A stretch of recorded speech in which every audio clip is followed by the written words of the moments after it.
Hi, Ashley here with @AshWisdom on Instagram. We are here in my daughter Ever's new big girl bedroom. We actually just moved into this house about a month ago, and one of my top priorities was to get her bedroom done first. And every big girl room needs a big girl bed, so that's what we're here to talk about today.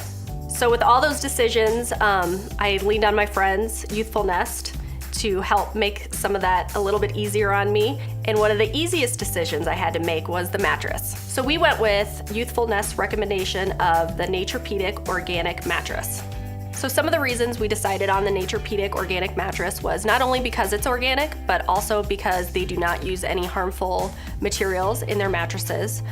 They're allergy friendly, and also made with natural, renewable resources whenever possible. So after that, we picked out some organic sheets and bedding to go with the organic mattress, and even had my daughter Ever help in some of those choices, and she picked out some of her fun throw pillows and one of her favorite dolls to top it off. So now we just need to teach you how to make your own bed and we'll be all set. You're doing good. I'm gonna pull it all the way down.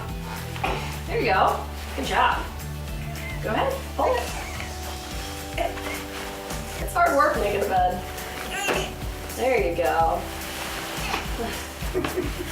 I'm sweating. Okay, you're sweating. Okay. Oh. There she is. I'm so excited about this new space and can't wait to watch her grow in it for years to come.